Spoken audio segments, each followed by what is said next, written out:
Kalispera, dragi prijatelji. Evo, nisam planirao sad ovdje da snimam, ali me je potakao ovaj miris četinara. Znači, sad se baš onako osjeća izrazito jako. I ko kaže da ne postoje mesta u Grčkoj gdje se taj četinar osjeti kao na Jadranskoj obali, laže. Sad jeste više nekako, ili makar ja to tako pamtim, jeste se možda više osjećao tamo. Ali ima i ovdje ovakvih mesta, a ovo Kriopigi je definitivno malo neobično mesto, pošto je gore na brdu, a onda do plaže se praktično dolazi kroz ovakvu četinarsku šumu. I onda nije ni čudo što ima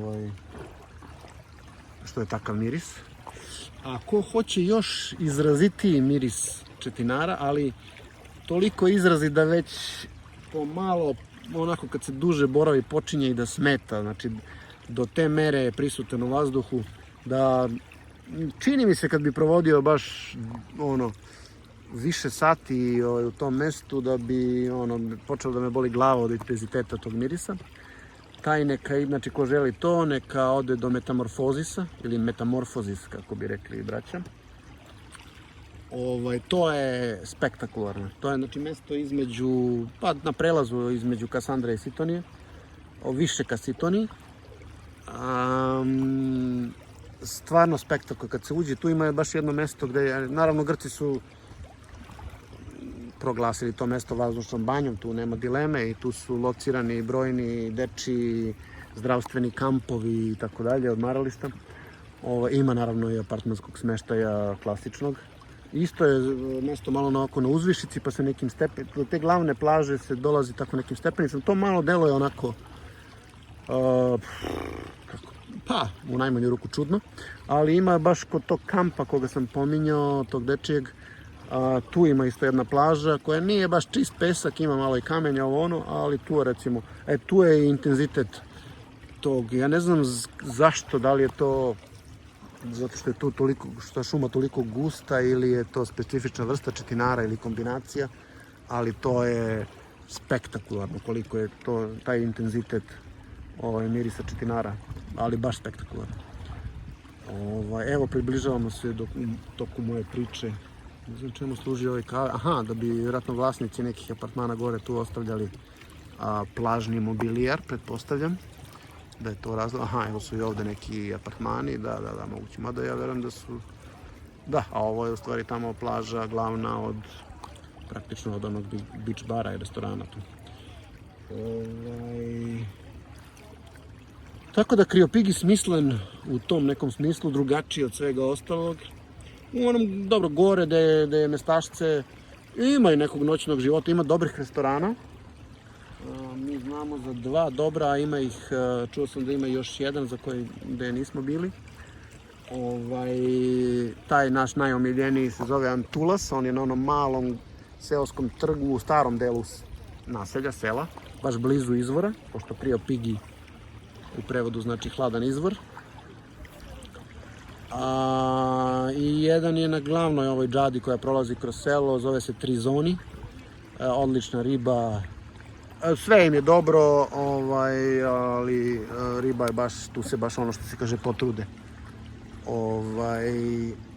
Tako da verovatno ćemo otići na jednu laganu večerinku i tamo do kraja našeg boravka, tako da nije isključeno da se javimo i odande uživo sa snimkom. Dobro, ajde kad već svaki ovaj snimak malo začinim jednom lekcijom iz istorije, da tako budu i kod ovog. Na današnji dan 1812. godine se desila čuvena Borodinska bitka. Napoleonove snage u pohodu na Moskvu su se susrele sa snagama, general Kutuzov. Vrlo krvava bitka, 44.000 Rusa poginulo, 50.000 Napoleonovih trupa, uključujući 23 generala Napoleonovih. Međutim, Napoleon je ipak imao još dodatno vojske, tako da je posle te bitke uspeo da uđe u Moskvu. Za razliku od Hitlera koji to nije uspeo. Međutim, šta se desilo? Rusi su evakuisali Moskvu i spalili najvažnije, ako se ja dobro sećam kad sam čitao o tome, najvažnije, znači ništa nisu ostavili. Da kažemo, vjerojatno odatle potiče taj koncept spaljene zemlje, s tim što ovo je bio spaljen grad. Mislim da su čak i požar stavili da je veći deo grada izgoreo i tako dalje, što znači da Napoleonovim trupama koji su ušli u tako spaljen, napušten grad, nisu ostavili ništa, ni mogućnost nabavke hrane, ničega. Naravno, Rusi, s obzirom na njihovo prostranu zemlju, su se evakuisali malo na istok i pregrupisali. Koliko sam ja, ako se dobro sećam što sam čitao, Napoleon je tu proboravio 2-3 dana u napuštenoj Moskvi i onda nije znao šta će tu. Mislim, besmisao potpun, jer nije se osmelio da krene dalje na istok, jer to bi tek bilo samoubistvo. Onda je krenuo da se vraća, međutim Rusi su onda krenuli da ih prate.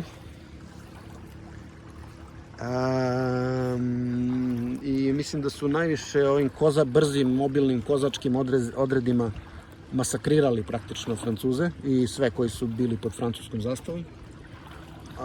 Tako da se na kraju vratila, ja mislim, otprilike 1/10 trupa koje su krenule u taj pohod. Znači, to je baš bila, što se kaže, teška katastrofa. Iako je suštinski se Napoleonu može odati priznanje da je jedini strani vojskovođa koji je uspeo da uđe u Moskvu, ali je to bilo na kraju toliko uzaludno da, eto.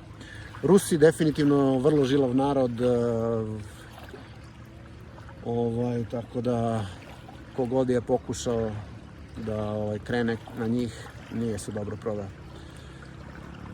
Toliko za sada, veliki pozdrav, pa se čujemo uskoro ponovo, jasas.